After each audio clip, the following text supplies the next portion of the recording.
മുൻ മുഖ്യമന്ത്രിയും പ്രതിപക്ഷ നേതാവുമായ പിണറായി വിജയന്റെ വസതിയിൽ റെയ്ഡിനെത്തിയ എൻഫോഴ്സ്മെന്റ് ഡയറക്ടറേറ്റ് ഉദ്യോഗസ്ഥരെ ആക്രമിച്ച സംഭവത്തിൽ CPM സംസ്ഥാന നേതൃത്വം കൂടുതൽ കുരുക്കിലേക്ക്. ആക്രമണത്തിനു പിന്നിൽ ഗൂഢാലോചനയുണ്ടെന്ന സംശയത്തിൽ സംസ്ഥാന സെക്രട്ടറി MV ഗോവിന്ദൻ ഉൾപ്പെടെയുള്ള പ്രമുഖ നേതാക്കളുടെ ഫോൺ കോൾ വിവരങ്ങൾ പ്രത്യേക അന്വേഷണ സംഘം പരിശോധിക്കും. മ്യൂസിയം CI R പ്രശാന്തിന്റെ നേതൃത്വത്തിലുള്ള അന്വേഷണ സംഘമാണ് നിർണായക നീക്കങ്ങളിലേക്ക് കടക്കുന്നത്. MV ഗോവിന്ദന് പുറമെ CPM തിരുവനന്തപുരം ജില്ലാ secretary V Joy MLA, CK Harindran MLA എന്നിവരുടെ ഫോൺ വിളി വിവരങ്ങളും അന്വേഷണ പരിധിയിൽ വരുത്തും.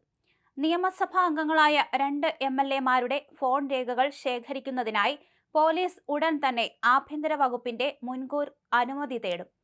കഴിഞ്ഞ മെയ് 25-നായിരുന്നു ED ഉദ്യോഗസ്ഥർ പിണറായിയിലെ വസതിയിൽ റെയ്ഡിനെത്തിയതും തുടർന്ന് വലിയ അക്രമ സംഭവങ്ങൾ അരങ്ങേറിയതും.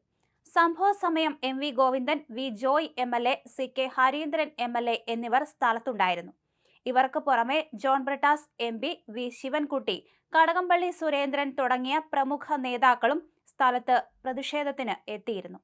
കേസിൽ സംസ്ഥാന സെക്രട്ടറി MV ഗോവിന്ദൻ കേവലം സാക്ഷിയായി നിൽക്കുമോ അതോ ഗൂഢാലോചന കുറ്റം ചുമത്തി പ്രതി ചേർക്കപ്പെടുമോ എന്ന കാര്യത്തിൽ 3 ഘടകങ്ങളാണ് നിർണായകമാവുക. വളരെ കുറഞ്ഞ സമയത്തിനുള്ളിൽ 100ഓളം വരുന്ന പാർട്ടി പ്രവർത്തകർ അക്രമാസക്തരായി സ്ഥലത്തേക്ക് ഇരച്ചെത്തിയത് മുതിർന്ന നേതാക്കളുടെ ആഹ്വാനമില്ലാതെ സാധ്യമല്ലെന്നാണ് പോലീസിന്റെ വിലയിരുത്തൽ. ഗൂഢാലോചന തെളിവുകൾ.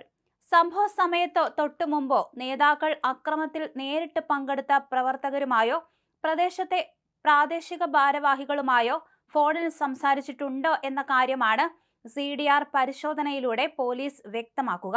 ഇതിൽ നിർണായക തെളിവുകൾ ലഭിച്ചാൽ ഗൂഢാലോചന വകുപ്പുകൾ ചുമത്തി നേതാക്കൾ പ്രതിപട്ടികയിലേക്ക് വരാൻ സാധ്യതയേറെയാണ്. EDയുടെ കടുത്ത നിലപാട്. അറസ്റ്റിലായ താഴെത്തട്ടിലുള്ള പ്രവർത്തകർക്ക് ഉദ്യോഗസ്ഥരോട് വ്യക്തിപരമായ യാതൊരു വൈരാഗ്യവുമില്ല. അതുകൊണ്ട് തന്നെ അക്രമത്തിന് പിന്നിലെ യഥാർത്ഥ സൂത്രധാരന്മാരെയും നേതാക്കളെയും പ്രതി ചേർക്കണമെന്ന് ED ശക്തമായി ആവശ്യപ്പെടുന്നുണ്ട്. കേസിൽ കുറ്റമറ്റ രീതിയിൽ അന്വേഷണം മുന്നോട്ട് കൊണ്ടുപോകാനാണ് പോലീസിന്റെ നീക്കം. മാധ്യമങ്ങളിൽ നിന്ന് ശേഖരിച്ച ദൃശ്യങ്ങൾ, CCTV ഫൂട്ടേജുകൾ, മൊബൈൽ ടവർ ലൊക്കേഷൻ ഡേറ്റ എന്നിവ ശാസ്ത്രീയമായി വിശകലനം ചെയ്ത ശേഷമായിരിക്കും കൂടുതൽ പേരെ പ്രതി ചേർക്കുക. പ്രതിപക്ഷ നേതാവിന്റെ വസതിയിൽ ED നടത്തിയ മിന്നൽ പരിശോധനയ്ക്ക് പിന്നാലെ നടന്ന അക്രമത്തിൽ പാർട്ടിയുടെ ഏറ്റവും ഉയർന്ന ഉദ്യോഗസ്ഥരിലേക്ക് അന്വേഷണം നീളുന്നത് CPM-നെയും ഇടതുമുന്നണിയെയും വരും ദിവസങ്ങളിൽ വലിയ രാഷ്ട്രീയ പ്രതിസന്ധിയിലാക്കും.